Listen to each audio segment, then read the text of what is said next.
Alara mengerjapkan matanya, lalu menerkam Alvaro dan menjatuhkannya ke tempat tidur.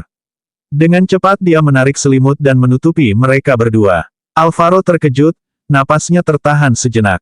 Dalam kegelapan pekat di bawah selimut, mereka berdua berada sangat dekat, hampir saling berpelukan. Napas Alara yang hangat menyentuh wajahnya, membuat sorot mata Alvaro perlahan berubah menjadi dalam dan gelap. Di tengah suasana itu, Alara mengangkat pergelangan tangannya dengan semangat, menunjukkannya sambil berbisik misterius, "Lihat, ini menyala." Di pergelangan tangannya, pola kartun yang digambar dengan cat fluorescens bersinar lembut dalam cahaya hijau redup. Alvaro menatap. "Ye, Alvaro." Beberapa detik kemudian, dia tak kuasa menahan tawa. Suara tawa tertahannya keluar pelan dari tenggorokan, mengguncang dadanya karena tawa yang tak bisa disembunyikan. Alara tampak bingung. "Kenapa kamu tertawa? Coba lihat baik-baik. Tokoh kecil di sebelah kiri itu kamu, dan yang di sebelah kanan itu aku. Aku yang menggambarnya sendiri." Alvaro mengangkat alis, menjawab malas dengan senyum samar, "Oke, aku lihat." Lalu, jari-jarinya yang ramping memainkan sehelai rambut Alara. "Perhatikan pakaian mereka, lihat baik-baik," ujar Alara cemberut tak puas. Alvaro menoleh, lalu matanya menyipit. "Yang di sebelah kiri itu aku." Setelah jeda 2 detik, dia menahan tawa, mengerutkan bibir, lalu menggeleng pelan. "Sayang, itu nggak benar. Kenapa aku pakai gaun pengantin?" Alara tertawa geli, baru akan menjawab saat tiba-tiba ponselnya di meja samping tempat tidur berdering. "Siapa itu?" Alara mengangkat selimut dan mengintip, rambutnya acak-acakan. Ia meraih ponsel dan melihat nomor yang tidak dikenal, mungkin dari keluarga Mahendra. Ia menghela napas, menekan tombol tutup, namun sebelum sempat meletakkan ponsel, sebuah pesan masuk. "Alara, ini aku Noah." "Noah." Alara baru sadar, ia belum menyimpan nomor Noah. Panggilan masuk lagi. Alara menjawab, ragu, "Noah. Ini benar-benar kamu." Mendengar nama Noah disebut, senyum Alvaro langsung menghilang. Ia duduk tegak di tempat tidur, menatap Alara dengan dingin. Alara menempelkan ponsel ke telinganya. Begitu. Kenapa suaramu naik turun begitu? Ada orang bersamamu." "Oke, aku segera kirim, jangan khawatir." Setelah menutup telepon, Alvaro bertanya, nadanya tak terbaca, "Apa yang kau kirim ke Noah?" Alara duduk di pinggir tempat tidur, mengetik cepat di layar ponselnya. "Hanya hal kecil," jawabnya ringan. Mendengar jawaban setengah hati itu, Alvaro hampir tertawa getir. Ia melirik pergelangan tangan Alara dan berkata datar, "Masih mau tunjukkan gambar di tanganmu?" Alara tak mengangkat kepala. "Tunggu sebentar, Noah sedang butuh cepat. Setelah ini aku tunjukkan." Alvaro menghela napas panjang. Bukan hanya disingkirkan, sekarang dia juga harus menunggu giliran setelah Noah. Ia bangkit dari tempat tidur. Alara masih sibuk dengan ponselnya, sampai merasakan bayangan jatuh menutupi tubuhnya. Ia mendongak bingung. "Ada apa?" tanyanya. Tatapan mata Alvaro tajam, suaranya dalam dan tegas. "Alara, lihat baik-baik. Suami sahmu ada di sini." Wajah pria itu begitu tampan, bulu matanya lentik, dan saat ia menunduk sedikit, ekspresinya begitu menggoda. Tatapannya jatuh pada bibir Alara, menciptakan suasana yang amat sugestif. Jantung Alara berdegup kencang, hanya dengan menatapnya dari jarak sedekat itu, pikirannya mulai kacau. Keinginan untuk menciumnya muncul kembali. Alvaro melirik sekilas layar ponsel Alara, obrolan dengan Noah. Lidahnya mengetuk rahang atas dengan jengkel. "Aku akan menyuruh orang menyelidiki kecelakaan Martin," ucapnya dingin. Lalu ia berbalik dan keluar dari kamar. Bulu mata Alara bergetar, ia menutup dada dengan tangannya, berusaha meredakan detak jantungnya yang liar. Butuh beberapa detik untuk mengingat kembali apa yang harus ia lakukan. Ia segera mengirim file ke Noah, lalu masuk ke Twitter dan membuka pesan pribadi ke akun Tuafe. Green garis bawah Grapes, kau di sana. Ini mendesak. Green garis bawah Grapes, balas jika kau lihat ini. Tuafe. Green garis bawah Grapes, apa yang harus kulakukan saat jantungku berdetak terlalu cepat setiap kali aku bersama orang yang kusukai. Green garis bawah Grapes, aku tak punya harapan, setiap kali berbicara dengannya, jantungku makin kacau. Bagaimana aku bisa menahan diri? Balasan akhirnya datang, singkat dan kaku, Tuafe, minumlah air. Saat jantungmu berdetak cepat, coba minum air. Alara mengerjap bingung. Minum air. Ia menoleh mencari cangkirnya. Ada di ruang tamu. Ia berlari turun, mengambil cangkir, dan meneguk air berkali-kali. Ajaibnya, detak jantungnya mulai tenang. Namun saat Alvaro turun tangga, mengenakan kemeja putih rapi, dengan postur tinggi dan gagah, detak jantungnya langsung kembali tak terkendali. Tanpa pikir panjang, Alara mengangkat cangkir dan kembali menenggak air seolah itu satu-satunya penyelamatnya. Alvaro meliriknya, memperhatikan caranya minum, dan matanya menyipit penuh tanda tanya. Alara sedang meneguk air ketika melihat Alvaro menatapnya. Ia hampir tersedak. Apa yang kamu lihat? Serunya. Pria itu berdiri di anak tangga terakhir, tubuh tingginya bersandar santai di pagar. Dengan satu tangan di saku, tatapannya mengandung makna yang dalam. Apa kamu haus? Tanyanya tenang. Alara menyipitkan mata. Apa kamu mengeluh karena aku minum terlalu banyak air? Aku hanya minum, lanjutnya dengan angkuh. Ia meneguk beberapa kali lagi sebelum meletakkan gelasnya. Lalu, ia menaiki tangga dengan langkah cepat, sengaja menyenggol Alvaro saat melewatinya. Alara tidak tahu dari mana datangnya sikap pemarah yang tiba-tiba itu. Dulu ia akan menahan diri, tetap diam dan patuh, tidak pernah menunjukkan sikap kekanak-kanakan. Namun di hadapan Alvaro, ia merasa bebas. Ia bisa bersikap riang, bahkan sedikit manja. Semua ini salah Alvaro. Dialah yang terus memanjakannya, memuji kecantikannya, dan mendorongnya untuk berani mengungkapkan keinginannya. Alvaro menatap gadis itu menaiki tangga. Matanya menyipit sedikit, lalu ia melirik gelas air dengan pandangan penuh arti. Di kamar, Alara meletakkan tangan di atas dadanya. Jantungnya berdebar kencang. Sepertinya, minum air putih cukup efektif untuk meredakannya. Mulai sekarang, setiap kali merasa gugup, ia akan minum air. Ia menatap sekilas gambar kartun di pergelangan tangannya, terbuat dari cat fluorescen. Perasaan kesal menyeruak. Ia sudah menemukan cara halus untuk menyampaikan perasaannya, tapi belum sempat menyelesaikannya di depan Alvaro. Haruskah ia berhenti menyampaikan perasaan secara halus dan langsung mengaku dengan berani? Meski dulu saat mereka mengurus surat nikah Alvaro mengatakan bahwa semuanya hanya pura-pura demi menyenangkan kakek neneknya, namun setiap kali mereka berdua saja, sikap Alvaro berbeda. Hangat, sayang, kalau ia jujur sekarang, mungkin ia punya peluang, kan? Tapi bagaimana kalau semua kebaikan Alvaro hanyalah ilusinya sendiri? Bagaimana jika Alvaro menolak pengakuannya? Hanya memikirkannya saja sudah membuat Alara gelisah. Ia kini mengerti kenapa orang bilang bahwa jatuh cinta membuat hati waspada dan penuh kekhawatiran. Namun, tetap saja, ia ingin mencobanya. Ia ingin berani mengaku. Keesokan paginya, Alara sedang berada di toko mesmerizing, mendiskusikan pembukaan cabang baru bersama Lily. Tiba-tiba, telepon dari Alvaro masuk. Ia mengatakan bahwa penyelidikan kecelakaan mobil Martin telah selesai. Mata Alara membelalak. Begitu cepat. Itu luar biasa. Alvaro di ujung telepon terdengar santai. Siapa yang luar biasa? Aku. Benar, jawab Alara singkat. Dan aku ini siapa bagimu? Tanya Alvaro lagi. Alara terdiam sejenak, lalu melirik ke arah Lily. Ia berbisik, Alvaro luar biasa. Suamiku luar biasa. Terdengar tawa rendah dan hangat dari seberang. Terima kasih atas pujiannya Nyonya. Aku akan segera ke tempatmu dan menjelaskan semuanya. Baiklah, aku tunggu, kata Alara penuh semangat. Begitu menutup telepon, Alara melihat senyum tertahan Lily dan langsung tahu bahwa sahabatnya itu mendengar bisikannya. Malu, Alara menatap Lily sambil berucap pelan, berhenti tertawa, ayo lanjutkan bahas bisnisnya. Setelah diskusi selesai, Alara menunggu Alvaro datang. Entah kenapa, hanya setengah hari tak bertemu, ia sudah sangat merindukannya. Terlebih, ia penasaran dengan hasil penyelidikan kecelakaan Martin dan Diana. Saat sedang menunggu, matanya tertuju pada seekor anjing kecil di pinggir jalan. Anjing itu biasa saja, berbulu kuning, bukan jenis langka. Namun, dada Alara mendadak sesak. Anjing itu mirip sekali dengan anjing kecil yang dulu pernah ia pelihara. Pikiran tentang anjing itu kembali muncul. Bersamaan dengan itu, ingatan mengerikan tentang kulit anjing yang dilucuti secara brutal di dapur juga menyeruak. Mata Alara bergetar hebat, bibirnya mengatup rapat, wajahnya memucat. Ia pikir masa lalu sudah terkubur. Namun hanya dengan melihat seekor anjing yang mirip, semua luka lama menyerbu kembali. Anjing kecil di luar toko itu duduk dengan patuh, Ekornya bergoyang ceria, tampak menggemaskan.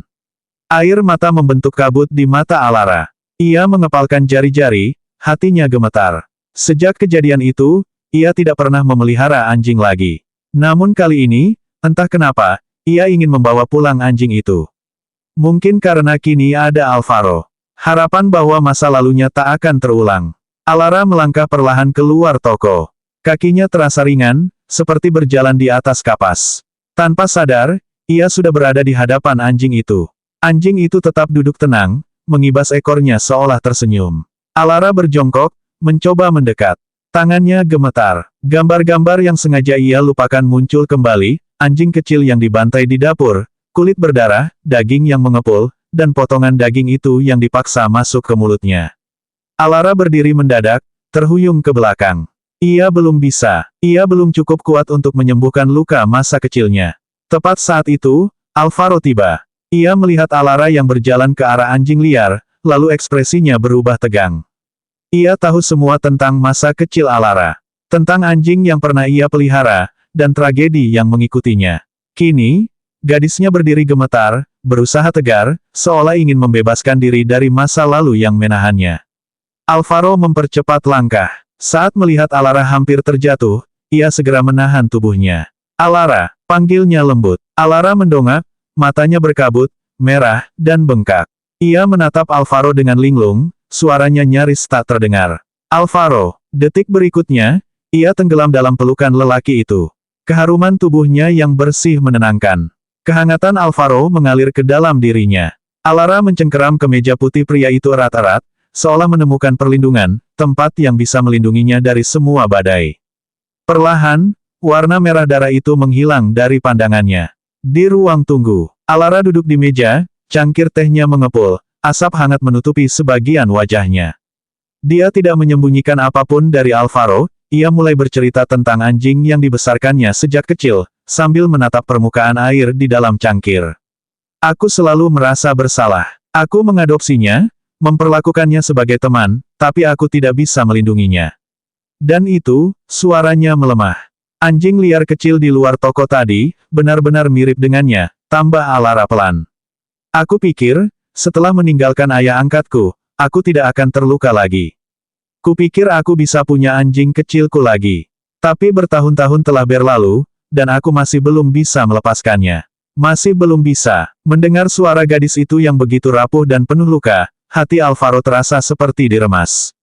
Kesedihan dan kelembutan menyergap dirinya tanpa ampun. Alara, lihat aku, ucapnya pelan. Ia menggenggam tangan ramping gadis itu, memintanya untuk menatap mata lelaki itu. Kau tidak melakukan kesalahan apapun. Jangan merasa bersalah, jangan menyalahkan dirimu sendiri. Dalam hal ini, kau adalah korban. Itu bukan salahmu. Itu salah ayah angkatmu. Meskipun sekarang kau belum bisa melepaskannya, tidak apa-apa. Masih banyak waktu di depan. Kita jalani saja pelan-pelan, Alara. Cobalah percaya padaku, ya. Mungkin, luka masa kecil memang butuh seumur hidup untuk sembuh. Tapi bahkan jika itu memakan waktu seumur hidup, Alvaro bersedia berdiri di sisinya. Memberi cinta yang cukup untuk menyembuhkan semua luka di hatinya. Pikiran Alara berguncang pelan, seperti bunga dandelion yang tertiup angin. Lembut dan ringan, namun menyebar, menutupi setiap sudut hatinya yang tandus. Dia bilang, jangan salahkan diriku sendiri. Dia bilang, lakukan perlahan saja, dan percaya padanya. Alara mengerjapkan mata ke arah pria itu, seolah ia baru saja menyadari, dirinya tak lagi harus menanggung semua beban sendirian. Benarkah? Apa yang kau katakan, benar. Benar, aku akan menemanimu Alara. Mari kita jalani semuanya, pelan-pelan. Alvaro memeluknya penuh kasih. Telapak tangannya mengusap punggung Alara dengan lembut, seolah sedang memeluk harta paling berharga dalam hidupnya. Saat Alara tersadar, ia sudah berada sepenuhnya dalam pelukan Alvaro. Ia awalnya duduk di kursi, namun kini seluruh tubuhnya bersandar di dalam dekapannya. Bagaimana mungkin ia tidak tersentuh oleh ini? Dadanya terasa hangat, seperti ada kelinci kecil yang melonjak-lonjak di dalamnya. Alara tak tahan. Ia mengambil gelas air dari atas meja, meneguk 2 kali. Melihat itu, Alvaro menyipitkan mata panjangnya. Di balik tatapan santainya, ada riak emosi yang sulit dijelaskan. Kenapa begitu haus? Alara memegang gelas erat-erat. Aku hanya, minum air itu baik untuk tubuh. Lalu ia buru-buru mengalihkan pembicaraan, ngomong-ngomong, apa yang sebenarnya terjadi dengan kecelakaan Martin? Alvaro mengetukkan jarinya ke atas meja. Ia menjawab santai, Selena yang melakukannya. Dia menyewa orang untuk menabraknya. Alara terkejut. Tentu saja ia percaya hasil investigasi Alvaro, tapi tetap saja, kemarin Martin meneleponku dan bilang Selena juga ada di dalam mobil. Dia benar-benar menyewa seseorang untuk menabraknya. Itu kejam sekali. Bahkan jika aku beritahu Martin, dia pasti tidak percaya. Pria itu mengangkat tangannya, mengusap kepala Alara lembut. Nyonya tenang saja, kami punya bukti. Mata Alara berbinar. Bagus sekali. Dia tidak lagi peduli bagaimana Martin atau Diana memandangnya. Kalau mereka salah paham, biarlah. Ia tidak bersalah, dan ia tidak akan disalahkan. Tak lama kemudian, Lily mengetuk pintu. Seorang klien VIP yang memesan sesi khusus sedang mencarinya. Aku keluar sebentar ya, nanti aku kembali, ujar Alara sambil tersenyum pada Alvaro, lalu keluar ruangan. Alvaro melirik cangkir airnya, lalu mengeluarkan ponsel. Ia menekan nomor bertuliskan, Daniel. Katakan pada adikmu Noah, suruh datang ke sini. Alara membutuhkan hampir 20 menit untuk menyelesaikan urusan dengan klien VIP itu. Begitu ia berbalik untuk kembali ke ruang tunggu, ia melihat sosok dengan rambut putih mencolok berjalan santai ke arahnya. Noah, kenapa kamu di sini? Bukannya kamu cuti? Tanya Alara bingung. Aku juga nggak ngerti, sahut Noah kesal. Tadi kakakku tiba-tiba nyuruh aku kerja kayak budak, sekarang malah baik hati kasih aku cuti. Aku curiga dia lagi menopause.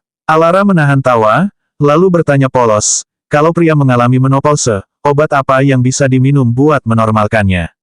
Aku mana tahu, jawab Noah. Aku ini bodoh, bukan apoteker. Noah memang tak pintar dalam pelajaran, tapi urusan gosip ia jagonya.